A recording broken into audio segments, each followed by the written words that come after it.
नमस्कार दोस्तों, मैं हूं परवीन साहनी।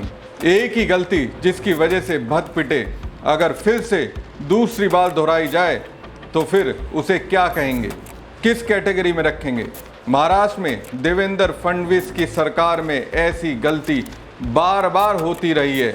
एक बार नहीं, कई बार कह सकते हैं। और इन गलतियों के पीछे कहीं ना कहीं भ्रष्टाचार को असल वजह मान सकते हैं। अब देखिए, 3-4 दिन पहले महाराष्ट्र में पुल हादसा हुआ।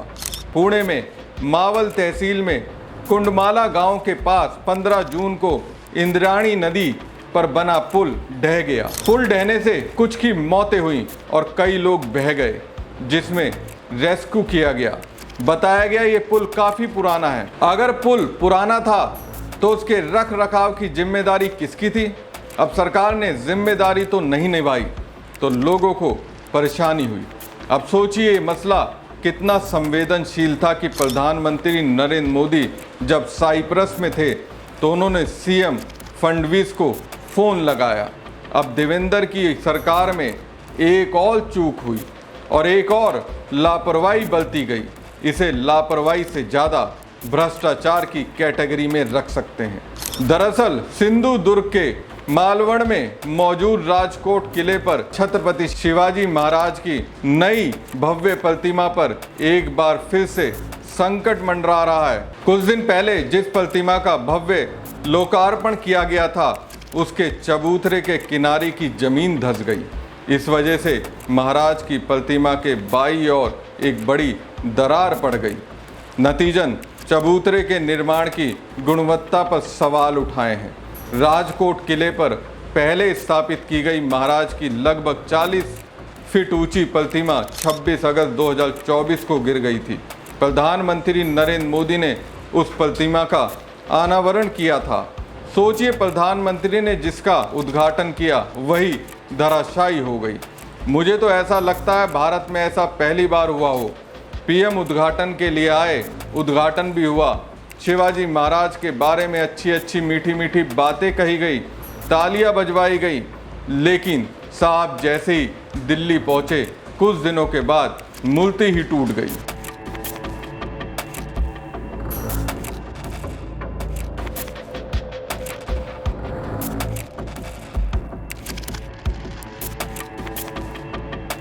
टाइमिंग देखिए, 4 दिसंबर 2023 को महाराष्ट्र में छत्रपति शिवाजी महाराज की प्रतिमा का अनावरण प्रधानमंत्री नरेंद्र मोदी ने किया। 26 अगस्त 2024 में छत्रपति शिवाजी महाराज की 35 फीट ऊंची प्रतिमा ढह गई। दोस्तों, तब राहुल गांधी ने बीजेपी की जबरदस्त तरीके से खिलाफ लगाई थी। और आपने देखा, नियत दिख जाती है, नियत को छुपाया नहीं जा सकता है। उन्होंने शिवाजी महाराज की मूर्ति बनाई और कुछ ही दिन बाद वो मूर्ति टूट कर गिर गई। नियत गलत थी। मूर्ति ने उनको मैसेज दिया कि आप अगर शिवाजी महाराज की मूर्ति बनाओगे तो फिर शिवाजी महाराज की विचारधारा की रक्षा करनी ही पड़ेगी। इसीलिए वो मूर्ति गिरी है, क्योंकि उनकी विचारधारा गलत है। वो सामने जाकर हाथ जोड़ते हैं और फिर 24 घंटा शिवाजी महाराज की सोच के खिलाफ काम करते हैं। आप देखिए, इनका राज अभिषेक नहीं होने दिया। राम मंदिर के इनॉग्रेशन में, पार्लियामेंट के इनॉग्रेशन में आदिवासी राष्ट्रपति को जाने नहीं दिया। सोच एक ही है, सोच में कोई फर्क नहीं आया, विचारधारा एक ही है और लड़ाई एक ही है। यह राजनीतिक लड़ाई नहीं है, यह विचारधारा की लड़ाई है, यह कॉन्स्टिट्यूशन, संविधान की लड़ाई है। और इसके अंदर, संविधान के अंदर शिवाजी महाराज जी हैं, उनकी आवाज है, उनकी सोच है, उनकी विचारधारा है। राहुल ने तब कहा था बीजेपी ने शिवाजी महाराज की मूर्ति बनाई जो कुछ दिन में ही टूट कर गिर गई। ये संदेश था कि अगर शिवाजी महाराज की मूर्ति बनाएंगे तो उनकी विचारधारा की रक्षा भी करनी पड़ेगी, क्योंकि बीजेपी के लोग शिवाजी महाराज की मूर्ति के सामने हाथ तो जोड़ते हैं, लेकिन 24 घंटे उनकी सोच के खिलाफ काम करते हैं। अब राहुल गांधी ने ये बात तब कही, लगता है उसमें कहीं ना कहीं सच्चाई है। उस वक्त बीजेपी की किरकिरी हुई थी। पीएम मोदी ने तो भरी सभा से हजारों लोगों से माफ़ी मांगी थी, लेकिन ऐसी माफ़ी का क्या फ़ायदा है जिसका उनके जूनियरों पर असर ही ना पड़े, उनके जूनियर शर्मिंदा ही ना हो। अगर शर्मिंदा होते तो फिर से वही पुरानी वाली महाराष्ट्र में गलती नहीं की जाती। सीएम देवेंद्र फडणवीस के राज में वही गलती फिर से दोहराई नहीं जाती। फडणवीस को समझ जाना चाहिए था, पूरी तरह से फोकस होकर काम करना चाहिए था, लेकिन लगता है फडणवीस अपनी पुरानी गलतियों से कुछ सीख नहीं रहे हैं। अगर सीख गए होते तो इस तरह की गलती दोबारा नहीं होती।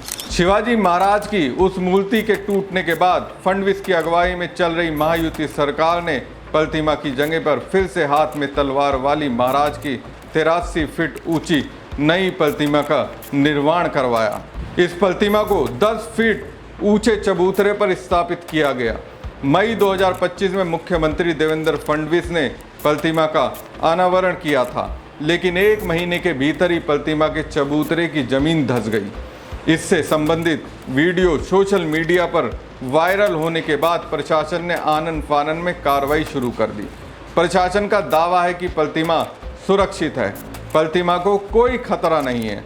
आपको बता दें कि सिंधु दुर्ग तट पर राजकोट किले के पास युद्धकालीन योद्धा मुद्रा में छत्रपति शिवाजी महाराज की 60 फुट ऊंची प्रतिमा स्थापित की गई है। तलवार सहित प्रतिमा की कुल ऊंचाई 83 फीट है, जबकि 10 फीट ऊंचे चबूतरे के कारण प्रतिमा की भूमि तल से कुल ऊंचाई 93 फीट हो गई है।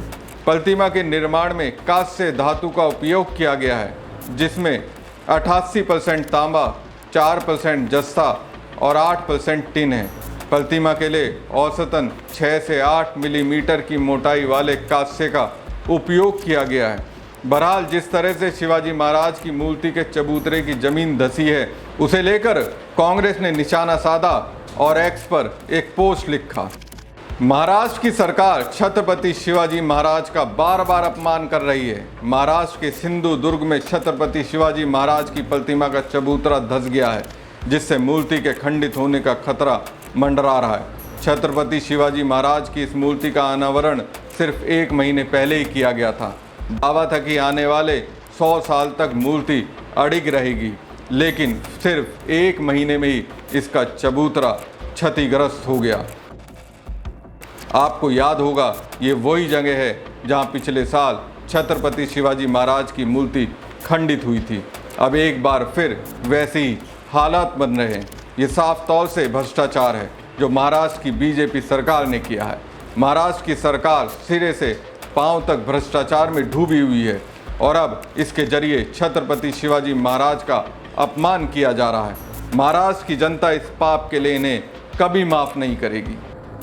वहीं कांग्रेस प्रवक्ता सुप्रिया श्रीनेत ने लिखा, महाराष्ट्र की सरकार छत्रपति शिवाजी महाराज का कितना अपमान करेगी। 11 मई को महाराष्ट्र के सिंधु दुर्ग जिले में राजकोट किले पर छत्रपति शिवाजी महाराज की प्रतिमा का अनावरण हुआ, लेकिन 1 ही महीने के अंदर नवनिर्मित प्रतिमा पर एक बार फिर से संकट मंडरा रहा है।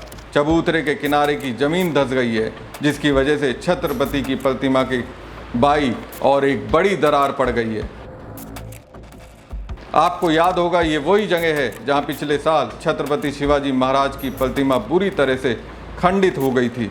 भ्रष्टाचार में लिप्त सरकार के नीचे कितना घटिया काम हो रहा है। फडणवीस जी, छत्रपति शिवाजी महाराज को तो अपने अंधाधुंध भ्रष्टाचार से बख्श देते। ये अपने आप में हैरानी की बात है दोस्तों। देश के प्रधानमंत्री जिस गलती के लिए सॉरी मांग रहे थे, उनके अधीन काम करने वाले महाराष्ट्र के मुख्यमंत्री देवेंद्र फडणवीस के राज में वो गलती फिर से नहीं होनी चाहिए थी, लेकिन गलती हुई। अब गलती हुई तो कांग्रेस फडणवीस पर भ्रष्टाचार का आरोप लगा रही है। फडणवीस जी, छत्रपति शिवाजी महाराज को तो अपने अंधाधुंध भ्रष्टाचार से बख्श देते। हमारी खबर आपको कैसी लगी कमेंट बॉक्स में कमेंट करके जरूर बताएं। साथ ही पेज को ज़्यादा से ज़्यादा लाइक और शेयर कीजिएगा। धन्यवाद।